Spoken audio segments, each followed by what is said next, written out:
بسم اللہ الرحمن الرحیم۔ السلام علیکم ورحمۃ اللہ وبرکاتہ۔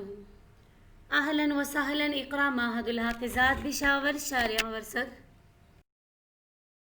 جماعت نہم مہد مضمون علم النحو سبق نمبر 27 فصل نمبر 16 توابع۔ گزشتہ اسباق میں توابع کی پہلی دو قسموں صفت اور تاکید کے بارے میں پڑھ لیا تھا۔ آج کے سبق میں توابع کی تیسری قسم بدل کے بارے میں پڑھیں گے۔ بدل لغت میں عوض کو کہتے ہیں اور اصطلاح میں ہر اس تابع کو کہتے ہیں جو کہ نسبت سے خود ہی مقصود ہو، مطبوع مقصود نہ ہو۔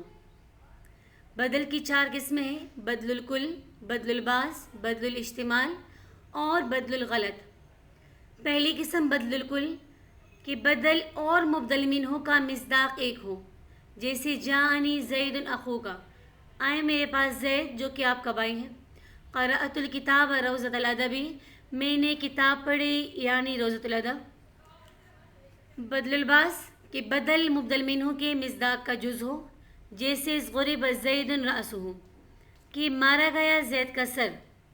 بدل الاحتمال بدل مبدل منہ کے ساتھ تعلق ہے، یعنی بدل کا مبدل منہ کے ساتھ تعلق ہو، جیسے سلب زید ثوبہ، زید کے کپڑے لٹکائے گئے، اور سرق عمرو مالہ، عمر کا مال چوری کیا گیا۔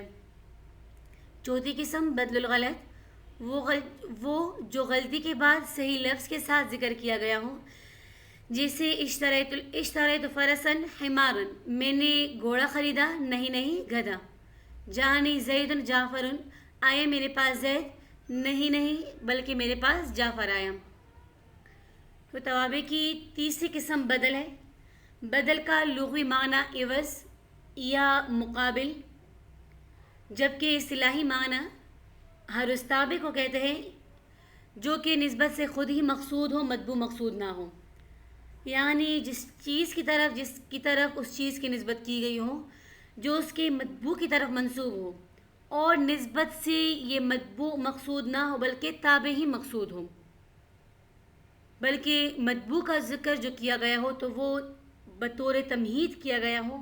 تمہید یعنی بات کے آغاز کرنے کے لیے، جیسے اسی چار اقسام میں سے ایک مثال ہم لے لیں گے، جیسے جاءنی زید اخوک، آئے میرے پاس زید جو کہ آپ کا بھائی ہے۔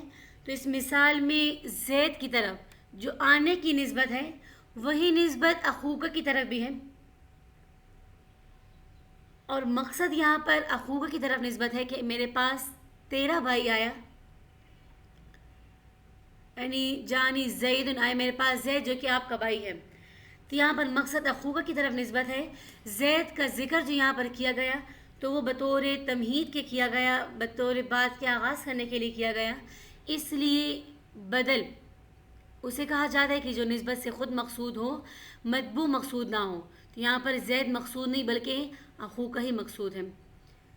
پھر بدل کی چار اقسام ہیں: بدل الکل، بدل البعض، بدل الاحتمال اور بدل الغلط۔ بدل الکل کے بدل و مبدل منہ دونوں کا مصداق ایک ہو، یعنی دونوں ایک ہی چیز پر دلالت کرے، جیسے جاءنی زید اخوک، تو زید جس چیز پر دلالت کر رہا ہے وہی دلالت اخوک بھی کر رہا ہے کہ آئے میرے پاس زید جو کہ آپ کا بھائی ہے۔ تو مخاطب کے بھائی سے مراد زید ہی ہے، دونوں کا مصداق ایک ہے، لہٰذا اسے بدل الکل کہا جائے گا۔ اس طرح قرأت الکتاب روضۃ الادب کہ میں نے کتاب پڑھی روضۃ الادب، تو کتاب سے مراد روضۃ الادب ہے، لہٰذا یہ دونوں کا مصداق ایک ہی ہے، نسبت سے مقصود بدل ہے یعنی روضۃ الادب نہ کہ کتاب۔ پھر بدل کی دوسری قسم بدل البعض کہ بدل کا مطلوع یعنی بدل مبدل منہ کے مصداق کا جز ہو، یعنی بدل جس چیز پر دلالت کر رہا ہو تو وہ مبدل منہ کے مصداق کا مبدل منہ کے دلالت کرنے کا ایک جز ہو، جیسے ضرب زید رأسہ۔ اب یہاں پر رأس زید یعنی مبدل منہ کے مصداق کا جز ہے کہ رأس زید پر ہی دلالت کر رہا ہے، اس کا ایک جز ہے کہ زید کو مارا گیا نہیں بلکہ زید کا سر مارا گیا، تو بدل جو کہ مبدل منہ کے مصداق کا جز ہو، جس چیز پر مبدل منہ دلالت کرے اس کا ایک جز ہو راس۔ اس کا جز ہو بدل، تو بدل میں یہاں پر موجود راس ہے جو کہ زید کا جز ہے، تو اسے بدل الباس کہا جائے گا۔ بدل الاستعمال کے بدل کا مبدل منہ کے ساتھ تعلق ہو، جیسے صلب زید ثوبہ، تو یہاں پر ثوب کا زید کے ساتھ تعلق ہے اور نسبت سے ثوب مقصود ہے، زید مقصود نہیں، یعنی یہاں پر زید کو لٹکایا گیا نہیں بلکہ زید کے کپڑے لٹکائے گئے ہیں، تو اسے بدل الاستعمال کہا جائے گا۔ بدل ہے کہ نسبت سے ثوب مقصود ہے نہ کہ زید، اور پھر بدل کی تیسری قسم بدل الاستعمال۔ سرق عمرو مالہ، عمر کا مال چوری کیا گیا، تو یہاں پر بھی نسبت سے مقصود بدل ہے نہ کہ مبدل منہ، یعنی جو پہلے مطبوع ذکر ہوگا اسے مبدل منہ کہا جائے گا اور بعد میں آنے والے کو بدل۔ تو بدل کی تیسری قسم بدل الاستعمال ہے کہ مبدل منہ کے ساتھ کچھ تعلق ہو، تو یہاں پر بھی مال اور ثوب کا مبدل منہ زید اور عمر کے ساتھ تعلق ہے کہ مال زید عمر کا ہے، تو مال چوری کیا گیا نہ کہ عمر کو چوری کیا گیا، تو مقصود ہمارے پاس مال ہے۔